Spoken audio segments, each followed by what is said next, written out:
Stop. It's hammer time. So, Jake and I decided to start a YouTube channel.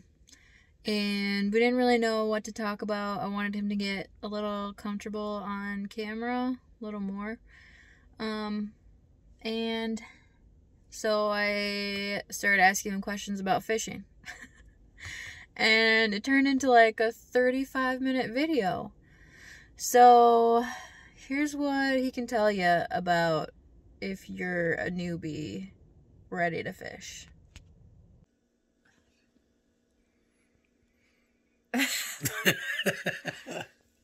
Hey. Hey. What are we talking about? If someone was new at fishing and they didn't have anybody to teach them, what would you recommend? Watch a lot of YouTube videos. I learned how to tie knots in braided line. I learned the differences between monofilament and fluorocarbon, what type of fishing strategies work, what kind of weights work, what kind of, bottom fishing you don't really use lures, so but like what kind of live bait worked. And I started learning just by watching YouTube videos. I probably spent 100 hours that week, or in the next 2 weeks, I should say, on YouTube. But it's different at every lake and river, right? Mm-hmm. Say somebody's new to fishing. They want to learn how to fish. I always was interested in largemouth bass. So then you look up, well, if I want to go today, well, okay, what lure to use for largemouth bass in a general time of the year. So let's say fall. You would YouTube best lures for largemouth fishing in whatever state or, county you live in, or, well, not county, probably less specific than that, but, you would YouTube search what types of lures work best in the fall in Wisconsin for largemouth bass. And, there's pro fishermen out there nowadays, which it's a lot more,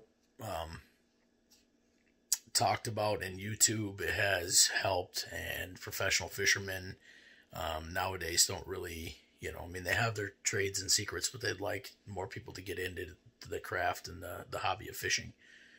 So they share secrets, even as far as TikTok, you can get on TikTok and have fishing videos. And there's people out there who fish all the time in tournaments or just for fun. And the fishing community is really tight. It's a tight-knit community. One fisherman might not tell you his honey hole, but if you're fishing a pretty public lake that most people fish, he might look at you and go, hey, instead of using that, black jitterbug, use green pumpkin. And, yeah, green pumpkin, it's a color. Oh. Of a lure. You use your green pumpkin jitterbug. If you don't have that, you can tell them, and this is a lot of the way I learned too. It's just from being out on the rivers, being out on the docks, being out on the shorelines of lakes, and talking. You just ask another fisherman, hey, any luck? What I don't fish this lake often. I'm just kind of learning. Do you have any tips or tricks for this lake? Mm-hmm.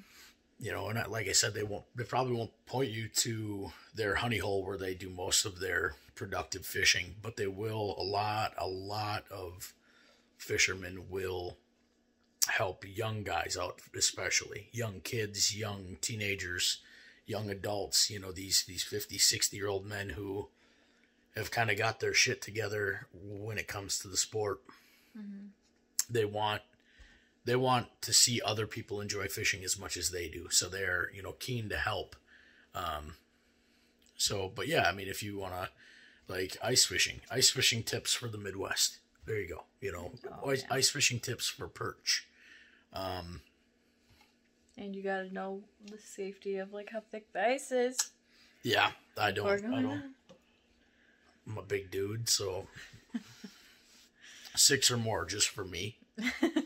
When you reach the 300 club, be 6 inches or more. But that's a different story. But, you know, it's easy. What, you know, if you're fishing a lake with a lot of cover, and you're using monofilament or fluorocarbon, and it's getting bound up or, you know, getting snagged, or you can't rip the lure like you should be able to, or set the hook like you should be able to, you look up what type of line to use in thick cover, you know, and you can get as specific as what brand. So say it says on the Google search or the YouTube video you watch, braided line works better in heavy cover. Heavy cover meaning seaweed, lily pads, moss, down sticks and trees and stuff. Braided line is a lot stronger because it is what it says it is. I mean, you know, one piece of wire you can pull apart, or one piece of hair you can pull apart, but if you take 60 of them and you tightly wind them, it's almost impossible to pull, you know, to break it in half. So that's the idea behind braided line. But you can look up, you know, if the Google search or YouTube video produces an answer that says, hey, braided line works best in cover, you can go as far as what braided line is the most popular for the specific type of cover, or what braided line do the pros use, and, you know, it'll tell you. You know, ask questions. Don't be afraid to ask questions to other fishermen or yourself or your friends, or question your setups. You know, go online, watch videos, and you should find all the answers. Now I'm not saying you're going to be a professional fisherman if you watch a couple of YouTube videos. I mean, obviously, I've watched a lot. I catch a lot of fish. But, you know, we live in a part of the region, or a region of the country, that doesn't produce very large fish, because they only have a 4-month growing period. So growing is stunted in the winters for most species. So they only have a few months of the year that they really eat and grow. So we don't have a lot of big fish. Well, at least when you talk largemouth bass, you know, it takes several years for them to get to be big fish here. So I'm not saying if you watch a YouTube video or do a little bit of Google research that you're going to be at a professional level. You'll catch more fish.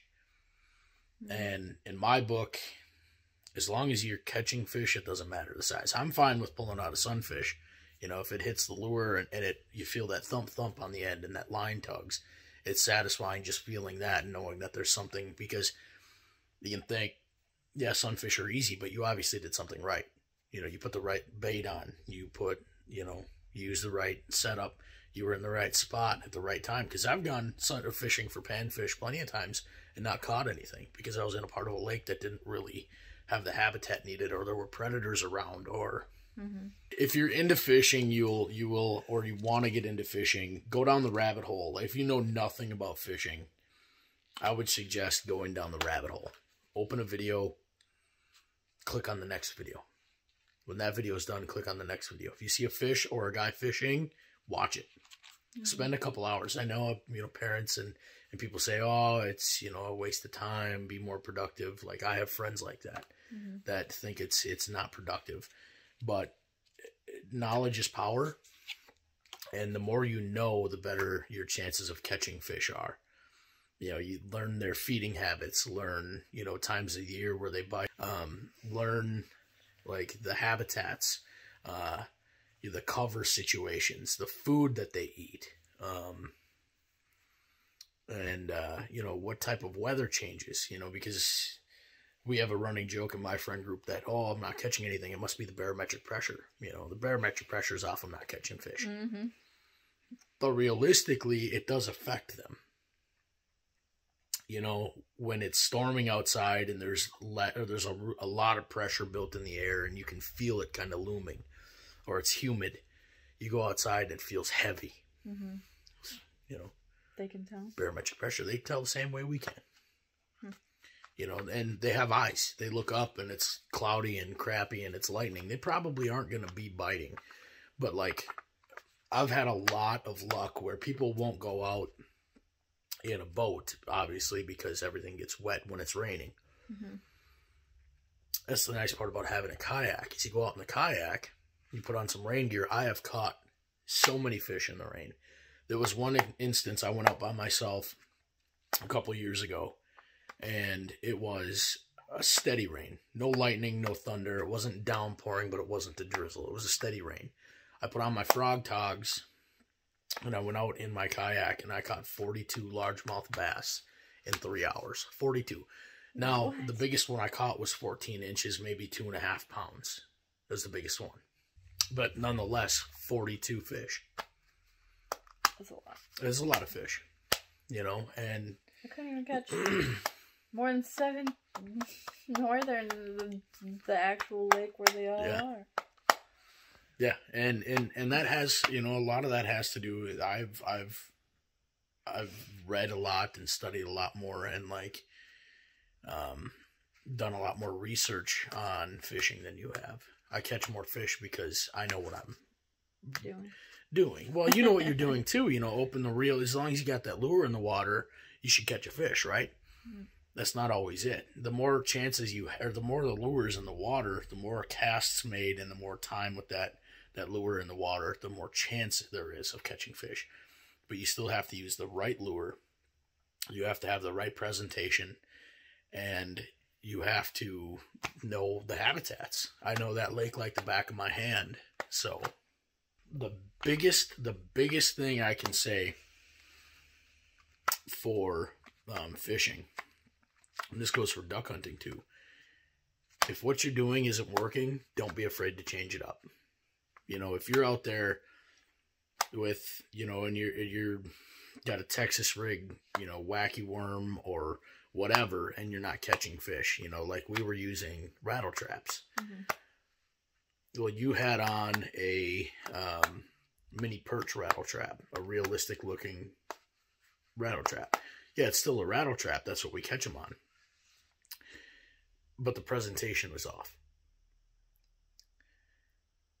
That lake specifically, they like blueback shad rattle traps. The silver, the yellow eye, and the blue stripe on the back. Now, I don't know if that's the real name for it, but, you know, that's what we've always called it, is a blueback rattle trap. Mm-hmm. Or, sorry, a blueback shad. But if you're throwing, let's say you're throwing, you know, a jointed swim bait that is in the shape of a snake. Well, you got to think, is there a lot of snakes landing in the water at this lake? Are there snakes all over? If there's not, it's probably not going to work. You know, you might get something hit on it, or out of curiosity, or just out of aggression. You might come too close to its nest. Something might happen where it hits out of aggression rather than hunger. But aggression hits, for me, in my personal opinion, they're not as productive as a feeding strike. Like when they strike because they want to eat. When they want to eat, they're going to swallow. And this is, again, just in my opinion, from my experiences, when they're going to attack something to get it away, they're going to hit it, not necessarily with their mouth open, but they'll hit it, you know, to stun the fish, to warn them, get the hell out of here, or to stun the, you know, whatever it is. If you're throwing a topwater frog and the water level's really high, I've never really had good luck with that, you know, because it's a different habitat. They might not sit as high as you're going to throw them. So you might want to try, if you're not catching anything and that topwater frog isn't producing, you want to try a mid-level lure. You know, that one that doesn't go straight to the bottom, but one that dips down 2 to 3 feet in the depth of the water. How do you know the difference? It'll say that in, like, a lot of times these products, these fishing lures now are so extensively written about. There's so much packaging on them that they'll tell you, like, about where it sits in the water. And if you don't know, throw it out. You'll be able to tell if it dives down all the way. Not in the garbage. No, throw it out in the water. But, you know, you have to be persistent, but you also have to find out what they're hitting on. Oh, there's something about the blow up when a largemouth bass hits the top of the water trying to get that lure. There's something to me that I get excited, you know. It's very exciting. I've had largemouth come completely out of the water, almost like a great white shark, and just come, you know, straight up, hit the lure, take the lure with it, and then there's just this slow-mo picture that you see in your head. you know, it happens in a split second, but for some reason it kind of slows down time. For me, at least, it's like it slows down everything. Mm-hmm. And there's the splashing of the water and the fish in the air, and there's your line and your lure, and you know that fish went to kill your lure, and it's just cool. It's just the way it sounds, the way it feels, the way it looks is interesting to me. Basically, my advice to people who are brand new to fishing, don't give up. I mean, even professional fishermen, you watch them on TV or on YouTube, well, that's hours and hours and hours of fishing to produce that many fish. You know, I mean, it could be 3 to 4 days. I mean, these are TV shows. They're putting in the time and the effort, and they're out on the water. They're casting. They got the lures in the water. They're changing things up. And at the end of filming, they put it all together, and they edit the best parts with the best fish in a small section as if they were out there for 2 hours. You know, you're watching an hour-long program, you see them catch 50 fish. That's not how real life works. So even if you don't catch anything one day you go out, it's called fishing, not catching. You know, there's going to be days where you don't produce any fish. It's going to happen. It happens to me. It happens to you. It happens to everybody I know. So don't give up just because you don't catch a big fish right off the bat. I mean, I've been fishing for years and years, and I still haven't caught a double-digit largemouth bass. I still haven't caught a northern over 40 inches. I just caught my first muskie at 25 years old. Oh, that was cool. It was really cool. But, you know, I've never caught a smallmouth bass, and we live 5 miles away from a lake that holds smallmouth bass. Yep, it sucks to get in there. Just because you don't produce as many fish as the guy next to you doesn't mean you didn't have as good of a time. If you catch one fish, you did something right. Mm-hmm. You know, and hang on that something right. Learn from that something right. But also learn from your something wrongs. If you go to a lake and say it's, you know, 85 degrees, there's no wind, no rain, sunny, no clouds in the sky, water's completely calm, and you cast over the top of a fish bed and they don't hit it, well, the next time that it's 85 and sunny and clear out, don't use that same lure. Use something else. Switch it up. You know, change it up. Figure out what works best for you. You know, I see guys run spinners all the time. All the time. Mm-hmm. I've never... Flashy ones? Yeah, they got the... they got like spoons at the top, and they kind of come down at a point, and then they've got a skirted jig head, and they're painted and usually really colorful with one hook, you know. And I know people that put trailer hooks on the back too, just to make sure they catch something. But I see people produce fish with that all the time. I've tried them countless times, and I'm just not good with them. I'm not good with spinners. So instead, I change it up. You know, instead of a spinner, I'll use a spoon.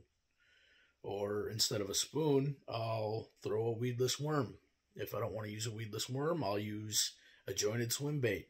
If I don't want to use a jointed spin bait, I'll throw a wacky worm.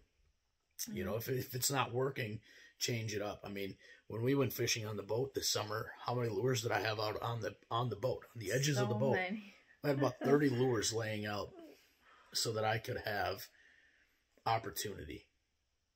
I'm looking for the lure that produces the best in the conditions I'm at, or I have the day that I'm fishing. Mm-hmm. If it's not working, you know, say you fish with that lure for a half hour and it's not working, switch it up. Don't be afraid to switch it up, because even if you don't catch a fish with the new lure, you might not have caught a fish with the old lure. Don't be afraid to try something new, or even don't be afraid to try something that maybe seems out of the box, or, you know, there's a stereotype. Like around here, a lot of people say you shouldn't use live bait. It's cruel and unusual. But I've caught fish off of live bait. I follow the rules and regulations of the state, where the live bait that I catch has to be from the same waters that I'm fishing with, or using it as bait. I've tried that, and I mean, I've had that produce for me, you know. But a lot of people don't like the idea. Well, for me, it's not, I don't like the idea or not. I'm just trying to catch fish. Mm-hmm. You know, I change up my lures and spend time. You know, if you're sitting out on the lakeshore and you're on your phone, you're not going to catch a fish. It's just, I mean, that's plain and simple. You have to have that lure in the water. You have to have that bait in the water. The longer you sit and fiddle around texting somebody back or Snapchatting or whatever. I also know a lot of people who judge other people for the size of their fish. You know, what you could catch a 2-pound largemouth and the guy next to you could go to Canada every year and catch 10-pounders like it's nothing. But to you, that 2-pounder is a freaking shark. You know, that could be the biggest fish you've ever landed. Take pride in the thing that you catch. It doesn't matter. Don't hold it out here to make it look 40 pounds heavy, you know, or, 12 inches bigger. You know, just be proud of the fish you catch. If it's a sunfish and it's beautiful and you enjoyed it, be proud of yourself. I'm proud of you. Like, I don't care. I don't care if it's a minnow. You ended up catching it. You did something right. You caught something. You know, I don't care that the fish that I have mounted aren't as big as some of my friends, or the pictures that I have of fish aren't as impressive as the pictures that people that I know have. I'm just proud that I was out there and I was able to produce a fish, you know. And the most important thing, obviously, about fishing is to be safe and, treat the wildlife respectfully. I see a lot of videos where people like take a largemouth bass and they'll throw it as hard as they can and as far as they can back into the lake. Well, that could harm them, you know. Probably go. Or knock them out. You know, be respectful of wildlife. You know, there's safety and respect. I mean, fishermen, if you aren't respectful to the wildlife and the animals you're catching, then, eventually there will be no wildlife. And there will be no fishing. You do that to 10 fish. Think about how many fish less that is that you throw 10 of them and they die. Those 10 fish aren't going to reproduce next year. And that's no more fish. And then everybody's got to be vegan. Fuck that. That's another topic. But yeah, I would say for people who want to start fishing, give it a shot. Don't give up. Be proud of your catch. Be safe and respect the wildlife and have fun. It's a hobby. You might not make a career out of it, but you can have a lot of fun doing it. It gets you outside, and it's something I use to connect with people. My little brother, I use that to connect with him. Her, obviously, I take her fishing because I get enjoyment out of watching her catch fish, and she gets enjoyment out of watching me catch fish. So it's a bonding thing. We get out on the boat or in the kayaks, and we spend some quality time with each other doing something other than watching TV, Yeah.